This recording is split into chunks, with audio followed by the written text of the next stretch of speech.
누가복음 후반부에 있는 말씀을 그 사건과 주제별로 말씀을 드리면서 오늘은 20장 9절에 넘어와서 포도원 품꾼 이야기, 이런 내용과 제목으로 말씀을 드리고자 합니다. 설교를 준비하면서 다소 좀 성경 공부 같은 설교가 될 것 같다라는 그런 생각을 가졌습니다. 그냥 편안하게 앉으셔서 졸지만 말고 그냥 제 설교에 경청하시고 성경을 아마 한두 군데 찾아야 될 겁니다. 그래서 성경 공부도 할 겸 설교도 들을 겸 그렇게 해서 제 설교를 들어주시기를 바랍니다. 본문에 있는 이 유명한 포도원 품꾼의 이야기는 예수님의 3년의 공생 가운데 거의 막바지에 이르러서 하셨던 설교입니다. 예수님께서 그 고난주간 때 예루살렘 성에 입성하시잖아요. 나귀 타고 호산나 다윗의 자손이여 그 영접을 받으면서 입성하시고, 그리고 6월절이었기 때문에 거기서 장사하는 사람들을 다 내쫓으시고, 그러면서 그 성전 안에서 이 예루살렘 성읍 사람들에게 이 설교를 하시고 있는 겁니다. 아마도 십자가에서 돌아가시기 전, 한 2, 3일 전쯤에 하셨던 말씀이라고 생각이 되고, 고난주간에 하셨던 설교입니다. 우리가 이제 조만간 고난주간을 지나갈 텐데, 지금은 사순절 기간입니다. 이미 벌써 사순절이 시작되었고, 고난주간이 3월 마지막 주간에 그렇게 있습니다.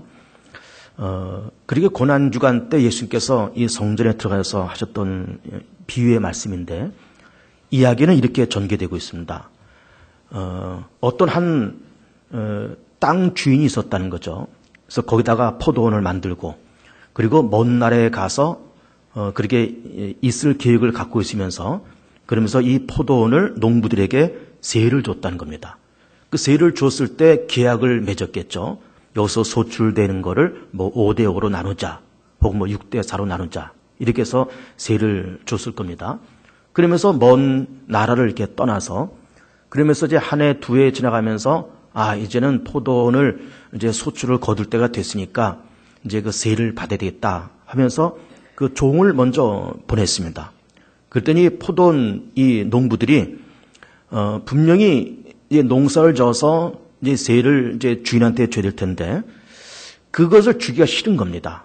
싫을 뿐만 아니라 계획을 갖고 있으면서 이 포도원을 이걸 뺏자, 이런 생각까지 가졌다는 거죠. 그러면서 그 세를 받으러 온 종을 때리고 그냥 돌려보내고, 그 다음에 두 번째 종을 보냈더니 또 때리고 능욕하고 도로 돌려보내고, 능욕했다고 하는 말은 업신여긴다, 욕을 보인다, 그런 말입니다. 세 번째 보냈더니 또 때리고 그냥 보내고, 이렇게 세 번이 있고 난 다음에 이 주인이 참 속상하고, 또 어쨌든 세를 받아야 되는데 또 속도 상하고, 그래서 종들을 보내니까는 종을 업신여겨서, 그래서 내 아들을 보내면은 설령 아들은 내 아들이니까 이 사람들이 그리고 존대하면서 그러면서 세를 주겠지 하고서는 이 농부가, 이 주인이 아들을 보냈다는 거죠. 그랬더니 농부들이 하는 말이, 야, 저기 아들이 온다. 저 아들은 이 땅의 상속자니까 저 아들을 죽이고서 이 땅을 우리가 차지하자. 그래서는 이 아들을 포도원 밖에 내쫓아서 거기서 죽였다는 거예요. 이 소식을 주인이 듣고 나서, 그러면서 와서 이 농부들을 진멸하고 이 포도원을 다른 농부에게 세를 주지 않겠냐, 이런 설교와 이런 비유의 말씀을 하시고 있는 겁니다. 그랬더니 이 예수님의 설교를 듣고 있는 예루살렘 성읍 사람들이 자기들에게 하시는 말씀인 줄 알고 그렇게 되지 말길 바랍니다. 그랬을 때 예수님께서 건축자의 버린 돌이 집 모퉁이의 머릿돌이 되었다. 이 돌 위에 떨어진 자는 깨질 것이고, 이 돌이 그 사람에게 떨어지면 그 사람은 가루가 되리라, 이런 말씀을 하시고 있는 겁니다. 어떤 내용의 말씀인지 우리가 대충 이해가 되면서, 그러나 이 말씀을 좀 조목조목 나누어서 말씀을 드리고자 합니다. 첫 번째는 이 말씀을 이스라엘의 역사를 견줘서 보려고 합니다.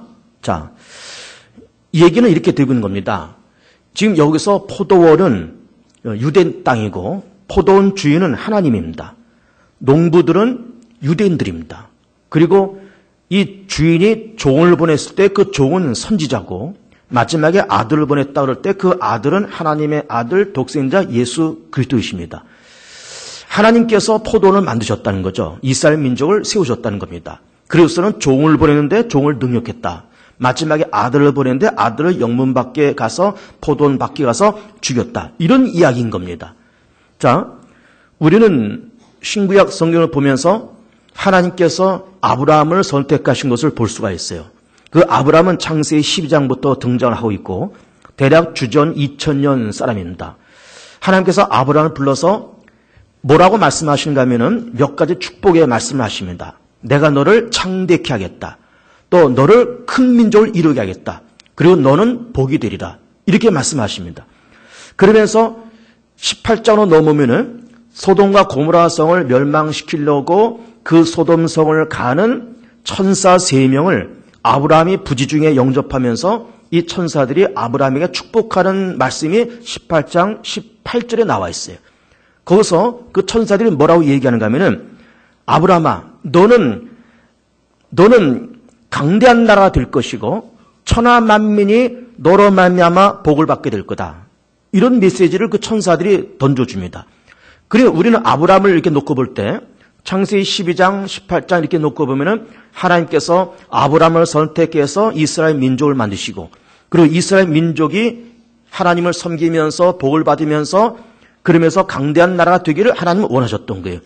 그런데 그리 강대한 나라가 되고 큰 민족이 되고 복을 받는 것으로만 끝나는 것이 아니라 창세기 18장에서 말씀하는 그 천사들의 그 메시지가 중요한 겁니다. 그 천사들이 뭐라고 얘기하는가 하면은 천하 만민은 너로 말미암아서 복을 받을 거라는 거예요. 그러니까 이 말은 아브라함 너와 네 후손만 복 받을 것이 아니라 너로 말미암아 천하 만민이 너 때문에 다른 사람이 너 때문에 제3세기가 너 때문에 다른 나라들이 다른 민족이 복을 받을 거다. 이런 말씀을 하셨던 겁니다. 그리고 이 말씀은 뭔가 하면은 하나님께서 아브라함을 선택해서 이스라엘 공동체를 만드시고 이스라엘 사람들이 하나님 잘 섬기면서 예수 잘 믿고 하나님 잘 섬기고 예배 잘 드리고 그러면서 복 받아서 그러면서 이 받은 복을 이방 사람들에게 전하면서 봐라 하나님이 계시다. 너희들이 섬기는 그 우상 이방 종교 그것은 헛된 것이다. 하나님이 살아계서 말씀으로 천하 만물을 창조하셔서 이 하나님이 온 세상의 주님이시야 믿어야 돼 섬겨야 돼. 나중에 예수님께서 오셨을 때 그 예수님을 믿고 우리가 영접할 때 우리가 죄사함 받고 하나님께로 갈 수 있어 라고 하면서 이 말씀과 믿음의 복이 이스라엘 땅으로부터 시작해서 이방 땅으로 흩어지면서 세계 모든 사람들이 함께 복받고 함께 예수 믿어서 다 하나님의 구원의 반열에 설 것을 하나님께서는 원하셨던 거예요. 그러니까는 아브라함의 백성들만 복받으려고 선택하신 것이 아니라 온 세계에 하나님의 살아계시기를 증거하고 하나님의 축복이 흘러 넘치기를 하나님께서는 원하셨다. 그 말이죠. 그런데 시간 지나가면서 이스라엘 나라가 점점 커집니다. 백성들이 많아집니다. 출애굽할 때 60만 명이 출애굽했다고 성경은 증거하고 있습니다. 그러면 여인들과 아이들과 노인들까지 다 합치면은 200만 명 넘는 사람들이 애굽을 빠져나온 거예요. 그러면서 가나안에 도착합니다. 그러면서 사사시대가 전개됩니다. 그러면서 이 사람들이 아브라함 때부터 선택받고 약속받은 것을 잘 지키면서 아 그래 우리는 아브라함의 자손이야. 우리는 복받은 백성이야. 그러면 선택받았다 복받은 백성이라고 생각하는 것까지는 좋았는데 이들이 두 가지 범죄를 저지릅니다. 첫째는 타락하는 거예요. 신실하게 하나님을 섬겨야 될 선택받은 백성들이 하나님을 타락하면서 이스라엘 땅에 도착하면서 가나안 땅에 도착하면서 우상을 섬기고 이방신을 섬기면서 그러면서 마땅히 드려야 될 제사, 마땅히 드려야 될 모든 절기를 폐하면서 그러면서 나라가 어려지고 범죄합니다. 우상을 섬깁니다. 그러면서 이방 종교를 따라갑니다. 모든 것이 타락되고 문란하게 그렇게 돼갑니다. 그런 죄를 저지를 뿐만 아니라 두 번째 또 다른 죄를 저지른 것이 뭔가 하면은 그러면서 자기들은 택함받았다는 생각은 있었지만은 그러면서 이방 민족을 무시하고 멸시했던 거예요.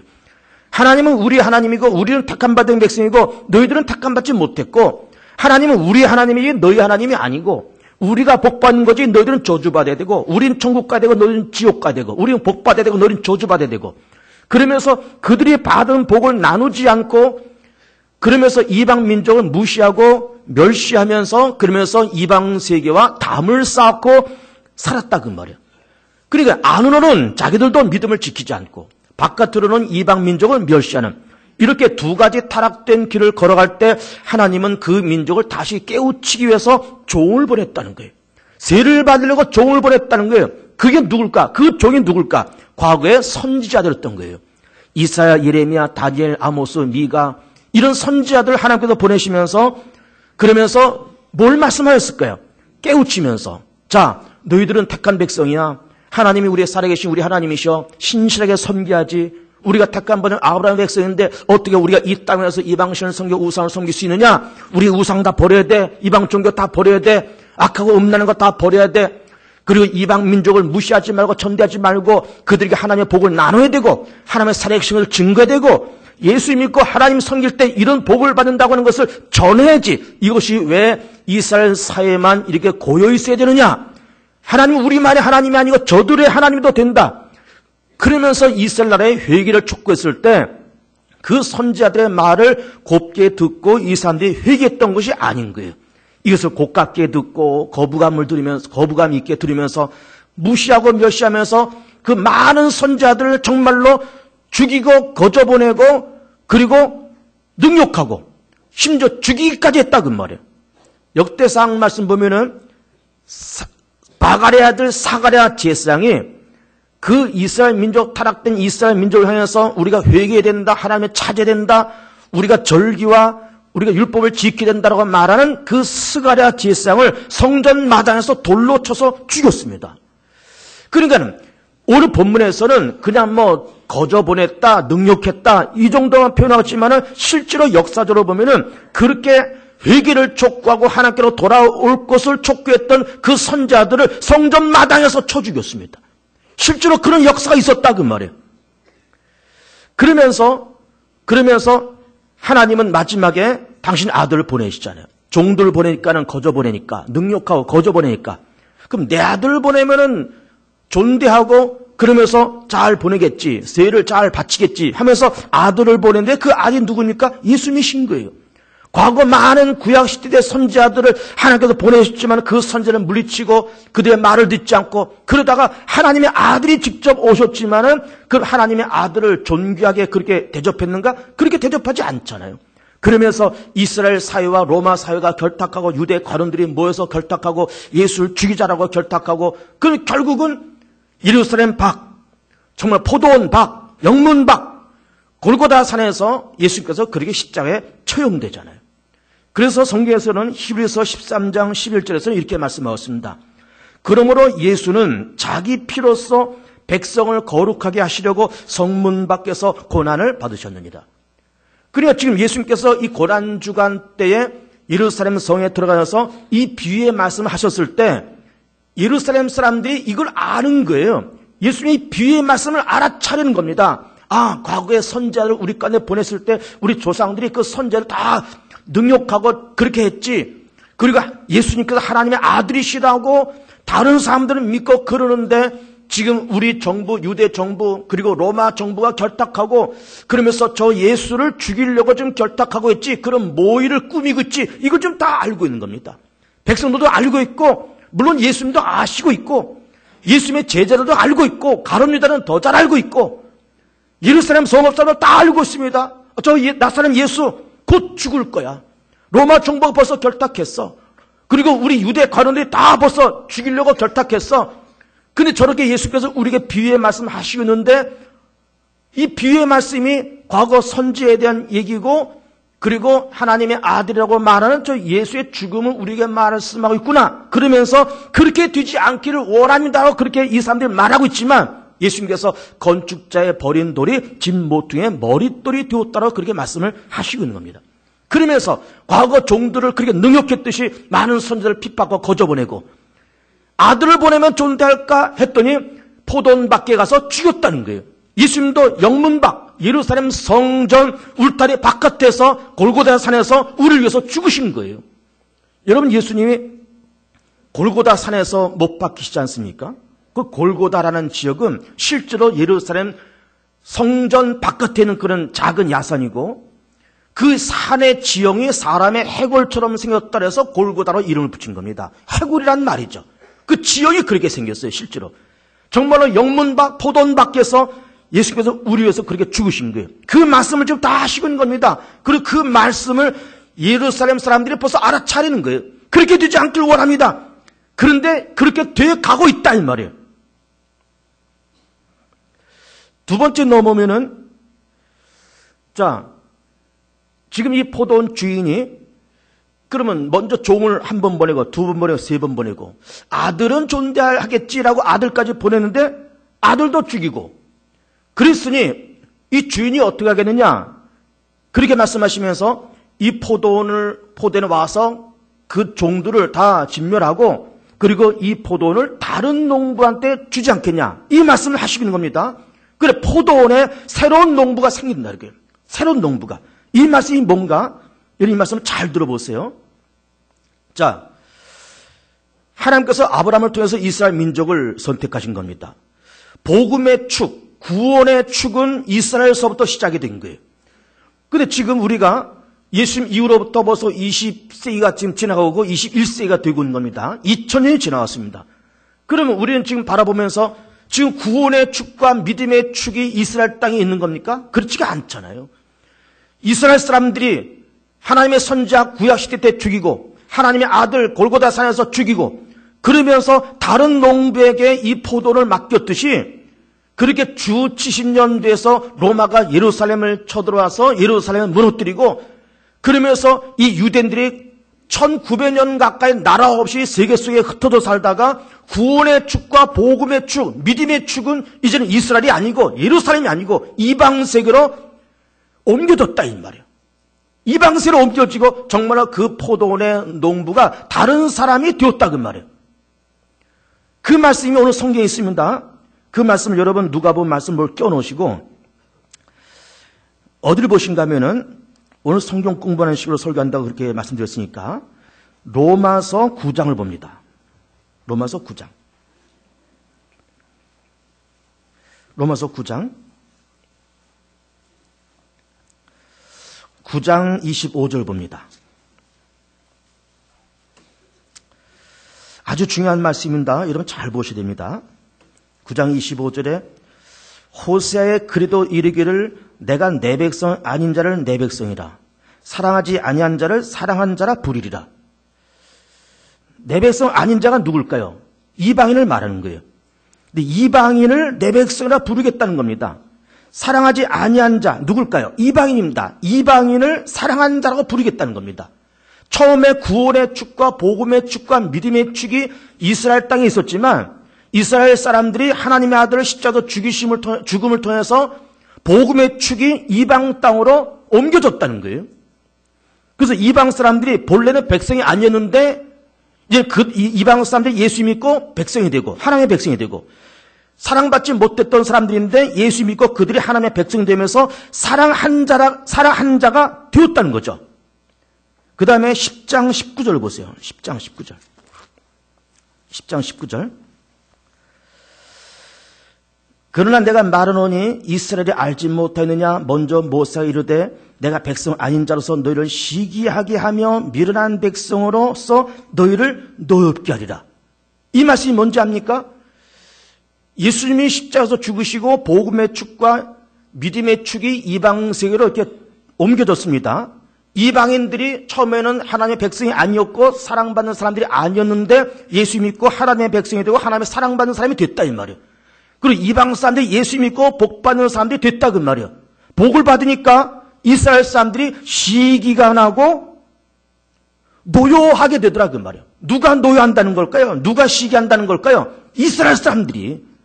그 말씀 다시 보세요. 19절 중간쯤에 내가 백성 아닌 자로서 너희를 시기하게 하며 미련한 백성으로서 너희를 노엽게 하리라. 이스라엘 사람들이 이방 땅을 보면서 저들 하나님이 없는 사람들인데 저 사람들은 지옥 가야 될 사람들인데 그런데 복음의 축이 저 이방 사람들한테 옮겨지면서 이방 사람들이 예수 믿고 복 받고 예수 믿어서 죄산받고 예수 믿어서 하나님의 자녀되고 예수 믿어서 천국 가는 길을 얻는 거 보고 예수 믿고 영혼 잘 되고 범사 잘 되는 것을 보면서 이스라엘 사람들이 시기가 나고 노여움이 발동되더라 그 말이에요. 그럼 언제까지 노여움이 발동되느냐? 언제까지 시기가 발동되느냐? 그 말씀이 11장 25절에 나와 있어요. 11장 12절. 11장 12절. 잘 보세요. 그들의 넘어짐이 세상의 풍성함이 되며 그들의 실패가 이방인의 풍성함이 되거든. 여기서 그들이 누굴까요? 이스라엘입니다. 이스라엘이 넘어지면서 예수님 십자가에 못 박고 종들을 거저보내고 예수를 배척하고 그렇게 하면서 세상이 풍성하게 됐다. 여기서 말하는 세상은 누굴까요? 이방 땅을 말하는 거예요. 이방 사람들이 배척당한 예수를 믿으면서 풍성하게 됐다 그 말이에요. 또 그들의 실패가 여기서 말하는 그들이 누굴까요? 이스라엘 사람들. 이스라엘 사람들이 실패했습니다. 선지자 죽였습니다. 예수 십자가에 못 박았습니다. 그런데 그것 때문에 이방인들이 예수 믿고 풍성하게 되더라 그 말이에요. 그리고 그것이 언제까지 그렇게 되느냐? 25절. 11장 25절. 형제들아 너희가 스스로 지있다 하면서 이 신비를 너희가 모르기를 내가 원하지 아니하노니 이 신비는 이방인의 충만한 수가 들어오기까지 이스라엘의 더러는 우둔하게 된 것이라. 그럼 복음의 축이 이스라엘 사회에서부터 이방 땅으로 옮겨졌는데 그러면서 이스라엘 사람들이 시기한다는 거예요. 노여움이 발동됐습니다. 저것들 망해서 지옥 가야 되는데 예수 믿고 잘 살거든. 시기와 노여움이 일어납니다. 그 언제까지 시기와 노여움이 일어나느냐? 이방 사람들이 구원받는 자 충만한 수가 찰 때까지 이스라엘 사람들은 우둔한다 그 말이에요. 우둔한다는 말이 뭘까요? 아직도 예수 모르고 아직도 구원의 세계 모르고 괜히 시기하고 노여움 속에 있고 그렇게 되더라 그 말이에요. 그런데 충만한 수가 다 차면 한국 사람들 구원받는 사람의 충만한 수가 차고 미국 사람들 구원받는 충만한 수가 차고 중국 사람들, 일본 사람들, 아시아 사람들, 아프리카 사람들, 유럽 사람들 구원받는 충만한 수가 차면 그때 이스라엘 사람들이 이제는 우둔하면서 벗어나서 만문 열고 예수를 그들이 영접한다는 거예요. 우리가 과거 2000년 전에 십자가 죽였던 그 예수가 하나님의 아들이고 우리의 메시아로구나. 이걸 깨닫고 예수를 영접할 때가 있다는 겁니다. 그래서 보세요. 처음에는 구원의 축이 이스라엘 땅에 있었습니다. 그런데 이스라엘 사람들이 예수님 십자가 죽이면서 이 구원의 축이 이방 땅으로 옮겨졌다고 그랬어요. 그리고 이방 사람들이 예수 믿고 복받고 잘 살고 그러니까는 이스라엘 사람들이 시기하고 노여움이 일어났다 그랬습니다. 언제까지? 이방 사람들이 구원받는 충만한 수가 차기까지. 그러다가 어떤 회개운동이 일어난다는 거죠. 이스라엘 사회 안에. 회개운동이 일어나면서 우리가 과거 2000년 전에 십자가에 죽인 그 예수가 정말 메시아 아니냐? 그리스도가 아니냐? 맞다. 그리스도다. 메시아다. 우리 하나님의 아들을 그렇게 죽였구나. 그래서 회개운동이 일어나면서 만문 열고 예수 믿는 운동이 일어나더라 그 말이에요. 그러니까 처음에는 복음의 축이 이스라엘에서부터 시작해서 이방 땅으로 갔던 복음의 축이 다시 이스라엘 사회로 돌아온다는 거죠. 돌아온다는 거예요. 그러면서 이방인은 이방들대로 구원받고 이스라엘 사람들은 이스라엘 사람들대로 구원받는 이런 역사가 일어난다는 거죠. 이것이 로마서에서 말씀하고 있는 거예요. 그러면서 깊도다. 하나님의 지혜와 지식에 부유하며 누가 그의 모사가 되느냐? 누가 그를 가르치겠느냐? 누가 그의 깊은 뜻을 헤아리겠느냐? 깊도다. 하나님의 지혜와 지식에 부유하며 그러면서 이스라엘도 나중에 구원받고 이방 사람들도 구원받는 이런 총체적인 구원의 역사가 일어나게 되더라 그 말이에요. 근데 어쨌든 구원의 축이 이스라엘에서부터 시작해서 이방 땅에서 다시 이스라엘 사회로 돌아온다는 것 아닙니까? 근데 어쨌든 돌아오기 전까지 이 유대인들이 예수님을 핍박하면서 십자가에 죽이면서 그렇게 지금 포도원 주인이 와서 그 농부들 다 진멸하고 다른 사람들한테 이 포도를 맡기겠다는 거예요. 다른 사람이 누굴까요? 이방인들입니다. 이방인들에게 복음의 축을 이방 땅으로 옮기겠다는 거예요. 그랬더니 이 말을 눈치챈 이 사람들이 그렇게 안 됐으면 좋겠습니다 라고 그렇게 말을 하고 있는 겁니다. 그렇게 안 됐으면 좋겠다. 그런데 그렇게 되고 말았어요. 세 번째는 오늘 말씀을 보니까 이런 말씀이 있습니다. 17절에 건축자의 버린 돌이 모퉁이의 머릿돌이 되었다. 건축자가 돌을 버렸는데 이거 쓸모없는 돌이야. 필요 없는 돌이야. 집어 던졌는데 이것이 모퉁이의 머릿돌이 되었다는 거예요. 이 말이 뭘까? 자, 동양의 건축 방법과 서양의 건축 방법이 다릅니다. 우리나라도 건축을 할 때 지금은 뭐 이렇게 기초 파고 거기다가 방석 깔고 그다음에 거푸집 씌워서 레미콘 부어서 기둥을 만들고 볼을 만들고 이렇게 건축하지만 우리 한옥과 재래식 주택은 우리 한옥의 건축 방법은 기초를 파지 않습니다. 그렇잖아요. 땅을 잘 다진 다음에 그냥 돌멩이 놓는 거예요. 넓적한 돌멩이 턱 놓고 이렇게 넓적한 돌 놓고 그 위에다가 기둥 세우고 그러고서는 석가래 얹고 지붕 올리고 이렇게 하는 겁니다. 이 땅을 파지도 않아요. 우리 한옥에서는 그렇습니다. 동해의 건축 방법은 그래요. 그런데 이 이스라엘 땅에도 건축 방법이 그랬다는 거죠. 기초 파서 이거를 레미콘 갖다 부고 그렇게 하는 것이 아니라 땅을 잘 평평하게 만든 다음에 처음에 머릿돌 넓적한 큰 돌을 중앙에다 딱 세워놓는 거예요. 그리고서는 이 돌을 기준점 삼아서 왼쪽에 돌 몇 개, 오른쪽에 몇 개, 뒤로 몇 개, 앞으로 몇 개. 이 돌을 듬성듬성 놓으면서 그 위에다가 쇠기둥이나 무슨 돌기둥이나 나무기둥을 세우고 그래서는 집을 짓는 겁니다. 그런데 이스라엘 땅의 이 당시의 건축 방법이 우리가 지금 하고 있는 한옥의 건축 방법과 유사하다는 걸 보는 거예요.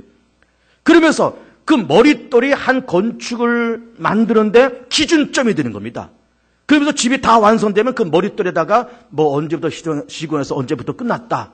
누구를 기념하면서 이 건물을 지었다. 그리고 어떤 기념시, 기념글 같은 것들을 기록하는 이런 머릿돌이 되는데 그런데 건축자가 집 짓다가 이거 필요 없어.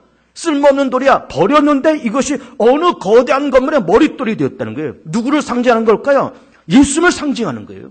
건축자는 누굴까요? 유대인들을 말하는 겁니다. 유대인들이 예수 버렸잖아요. 십자가에 버렸잖아요. 정말 영문방 예루살렘 성문 밖에서 골고다산에서 버렸지 않았습니까? 그리고 버림받은 예수가 그 예수님이 온 세상에 구원받는 자의 머릿돌이 되어서 그 예수를 통해서 죄사함받고 예수님을 통해서 거듭나고 그 예수를 통해서 하나님의 자녀가 되고 그 예수를 통해서 하나님께로 가는 길이 열렸기 때문에 건축자의 버린 돌이 집 모퉁이의 머릿돌이 되었다는 말씀을 하시고 있는 겁니다. 자, 그런데 그 말씀이 그런 머릿돌을 얘기를 하고 있으면서 18절 말씀 보니까 무릇 이 돌 위에 떨어지는 자는 깨지겠다. 또 이 돌이 사람 위에 떨어지면 그를 가루로 만들리라. 이 말씀 여러분 어떤 형상을 한번 생각해 보세요. 형상으로. 돌이 여기 있는데 그 돌 위에 떨어지면 어떻게 되는 거예요? 돌 위에 떨어지면 어떻게 되는 거예요? 깨진다 이 말이에요. 또 반대로 이 돌이 사람 위로 떨어지면 가루가 된다 이거예요. 상식적으로 생각해도 그런 것 아닙니까? 근데 이 말씀 가만히 보세요. 똑같은 돌인데 어떤 사람에게는 이것이 머릿돌이 되고 어떤 사람은 이 돌 때문에 머리가 깨지고 가루가 되는 일이 일어나더라 그 말이에요. 놀라운 일입니다 이 말은. 그리고 이 말은 뭔가 하면은 예수 때문에 구원받고 예수 때문에 죄사함받고 예수 때문에 하나님께로 가고 예수 때문에 그 영혼이 잘되고 범사가 잘되고 강건케 되면서 복받는 사람이 있는가 하면 어떤 사람은 예수 때문에 망하는 사람도 있더라 그 말이에요. 놀라운 얘기입니다 여러분. 여러분 그렇지 않겠습니까? 우리는 예수 믿어서 교회를 다니는 우리들인데 우리 예수 때문에 우리 복받은 사람들이에요. 믿습니까? 예수 때문에 구원받은 사람들이에요. 예수 때문에 우리 하나님의 자녀가 됐고 앞으로 천국 갈 겁니다. 근데 어떤 사람들은 예수 때문에 망하고 예수 때문에 저주받고 예수 때문에 천당 못 가는 거예요. 왜 그럴까? 대적하니까. 예수를 그냥 안 믿는 것만이 아니라 대적하고 헐뜯고 가시노릇하고 딴지를 걸고 복음을 방해하고 성령을 회방하고 성령을 소멸하고 믿음을 거부하고 예수를 저주하고 교회를 저주하고 하나님의 나라를 저주하고 그러니까 그 위에 떨어지니까 그 인생이 살겠냐 이 말이에요. 그 머릿돌이 그 사람 인생 위에 떨어지면 살 재간이 있느냐 이 말이에요. 그러니까 예수 때문에 복받아서 잘되고 영원히 잘되고 하나님의 자녀가 되는 사람이 있는가 하면 예수 때문에 망하는 사람도 있는 거예요. 예수 때문에 잘되고 축복합니다. 예수 때문에 복받고 예수 때문에 영혼이 잘되고 범사들 되고 강건케 되고 자손 천대가 복받는 여러분 귀한 삶 되시길 축복합니다. 세 번째로는 포도원을 이 농부가 만들었습니다. 그리고 농부들한테 이걸 맡겼다는 거예요. 그러면 계약서를 쓸 때 세를 줬으니까 가을에 추수해서 이걸 5대5로 나누자. 6대4로 나누자.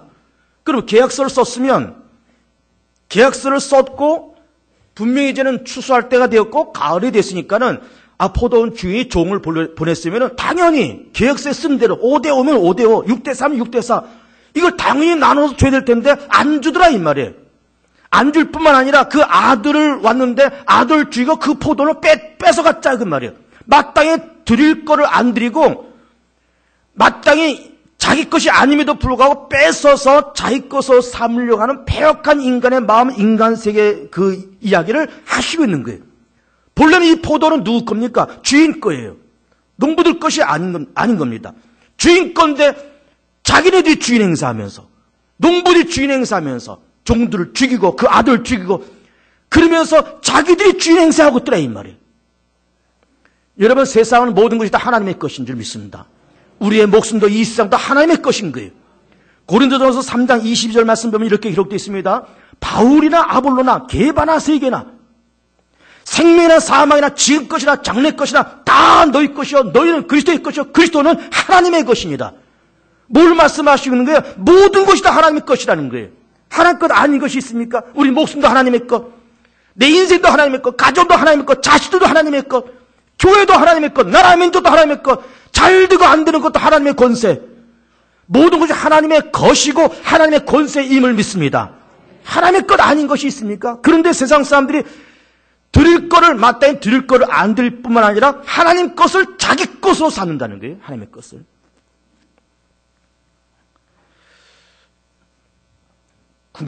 국립공원은 분명히 입장료를 안 받겠다라고 몇 년 전에 우리 정부에서 결정을 내린 바가 있어요. 그런데 웬걸 국립공원 입구에만 가면은 매표소가 있습니다. 설악산에도 속초에 설악산 가려고 그러면은 거기 바리케이트 딱 쳐놓고 돈 받는 데가 있습니다. 그거 정부에서 받는 게 아니에요. 그거는 거기에 있는 신흥사에서 받는 것이고 2,000원인가 3,000원 받습니다. 명목상은 문화재 관람료. 이건 뭘까요? 우리 어려서 그런 장난 많이 했습니다. 우리 다 골목대장들 있잖아요. 괜히 낯선 애들 지나가면 이렇게 막아서 우리 동네 못 가. 그런 거, 그런 장난, 그런 못된 게 우리 많이 있지 않습니까? 그런 거랑 똑같은 거예요.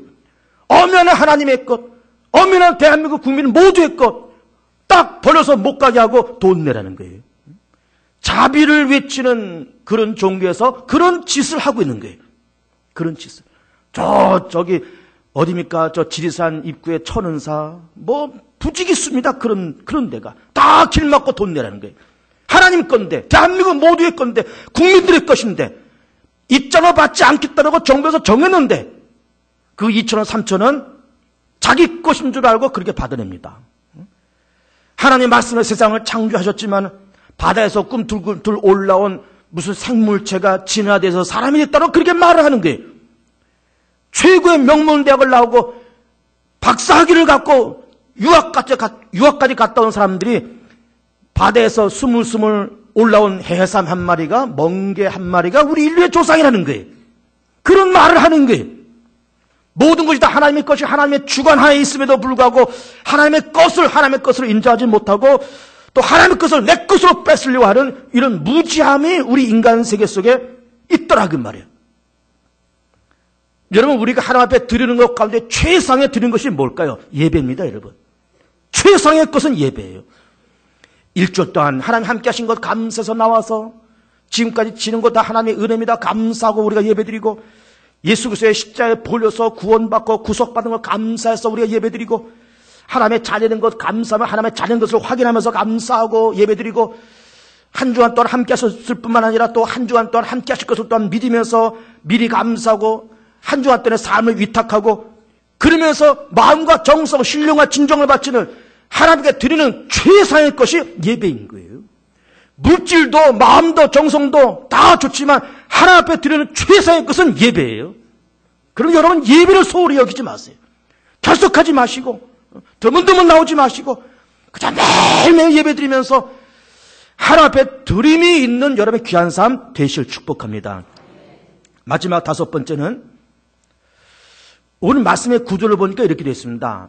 주인이 이 농부들에게 세를 받으려고 종을 3명을 보냅니다. 첫 번째, 두 번째, 세 번째 보내요. 그리고 능욕하고 그냥 버리고 능욕하고 그냥 버리고 그랬다는 것 아닙니까? 그랬더니 이 주인이 그럼 내 아들 보내자. 그럼 네 번째는 아들을 보내요. 근데 아들을 보냈는데도 네 번째 아들은 완전히 죽여버리네. 그래서 이제는 주인이 안 되겠다. 이제는 뭐 볼장 다 봤다. 그러면서 와서 이 농부들을 진멸하고 그리고 이 포도원을 다른 농부들에게 맡길 것이 아니야. 이 말씀을 하시고 있습니다. 실제로 맡겼죠. 이 이스라엘 땅에는 구원의 축, 복음의 축이 이방 땅으로 흩어졌지 않습니까? 그 복음의 축이. 그런데 우리는 이 말씀 보면서 종 한 사람, 두 사람, 세 사람, 마지막 네 번째는 아들을 보낸 거예요. 이걸 보면서 우리는 세상에서는 삼진아웃을 얘기하잖아요. 삼진아웃. 이 야구에서 삼진아웃 하지 않습니까? 스트라이크 3번이면은 아웃이에요. 그리고 한 팀에서 3명이 아웃되면은 공수 교대가 되는 겁니다. 그래서 삼진아웃이에요. 근데 말씀을 가만히 보니까 하나님은 삼진아웃이 아니고 사진아웃이에요. 4번의 기회를 주는 겁니다. 세상에서는 3세판 그러잖아요. 근데 하나님은 3세판. 4내판? 맞나? 4내판이야? 4사판이에요. 하나님은 우리에게 기회를 4번 주십니다. 여러분, 쿼터란 말이에요, 쿼터. 우리 프로농구할 때 쿼터제로 하지 않습니까? 12분, 12분, 12분, 12분. 그래서 1쿼터, 2쿼터 이렇게 말하지 않습니까? 이 쿼터라는 말은 4분의 1이라는 말이에요.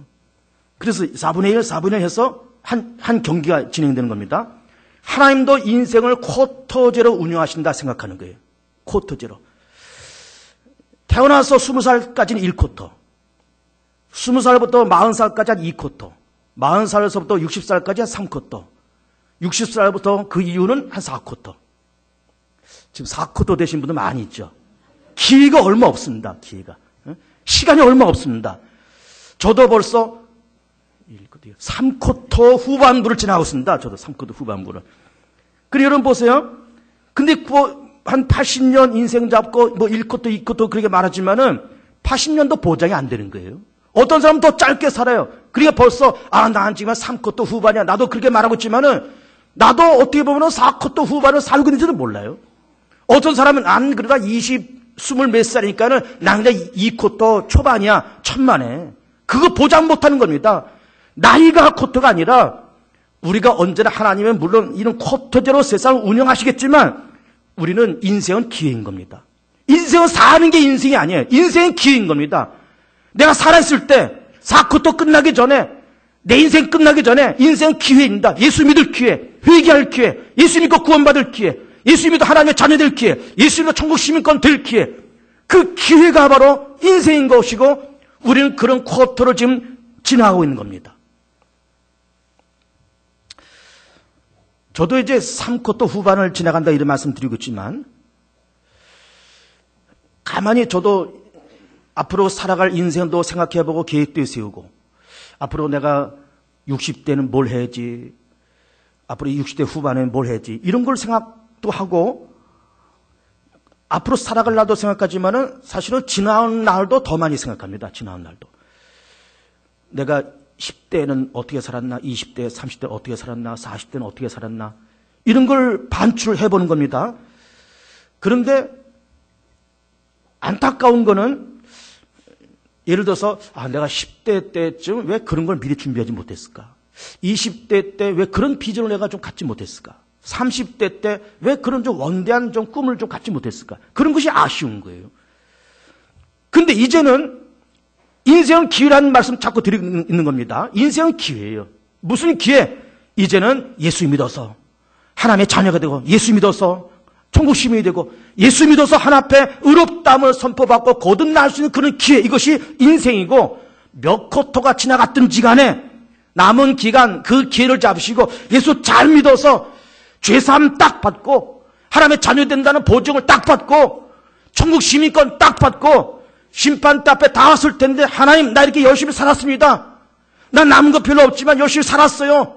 열과 정성을 가지고 내가 개봉지역에 나와서 봉사하고 내가 정말 열과 정성을 주님 믿으면서 내가 살았어요 라고 말할 수 있는 그것을 지금부터 준비하시라 그 말이에요.